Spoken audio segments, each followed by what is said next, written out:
नमस्कार मित्रांनो, आपल्या श्रीवाणी या चॅनलवर आपले मनापासून स्वागत आहे. दीर्घ आयुष्याचे 6 नियम. स्वतःच्या मनाशी खोटं वागू नका. ज्या गोष्टी तुम्हाला पटत नाहीत त्या जबरदस्तीने करू नका. नावडती नोकरी करताय, आयुष्य 15 वर्षांनी कमी. प्रेम नसलेल्या व्यक्तीसोबत राहताय, आयुष्य 10 वर्षांनी कमी. नकारात्मक लोकांच्या संगतीत आहात, आयुष्य 8 वर्षांनी कमी. तात्पर्य: मनाविरुद्ध जगणं म्हणजे शरीराला रोज थोडं थोडं मारण्यासारखं आहे. आयुष्य नंतरवर ढकलू नका. रिटायर झाल्यावर मजा करू असं म्हणू नका. आकडेवारी सांगते 43% लोक रिटायरमेंट नंतरच्या 5 वर्षातच जग सोडून जातात. कारण शरीराने आयुष्यभर जगण्याची वाट पाहिली, पण जेव्हा वेळ आली तेव्हा शरीर थकलेलं होतं. त्यामुळे आजच जगा.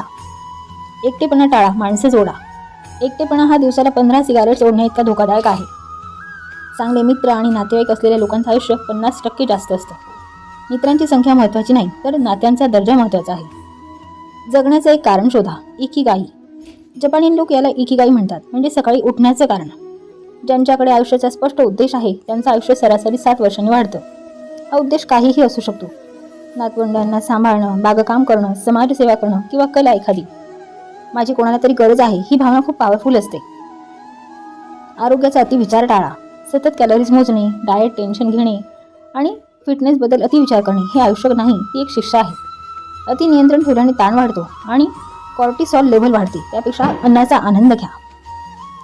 जिमला पर्याय नैसर्गिक हालचाल.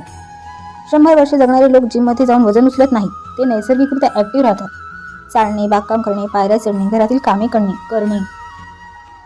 हालचाल हा त्यांच्या जगण्याचा भाग आहे, तो वेगळा व्यायाम नाही. आणि या सर्व गोष्टींचा निष्कर्ष आहे, जास्त जगण्याचं रहस्य सोपं आहे. ताणमुक्त राहा, नैसर्गिक जीवन जगा आणि सर्वात महत्त्वाचं, स्वतःशी प्रामाणिक राहा. धन्यवाद मित्रांनो.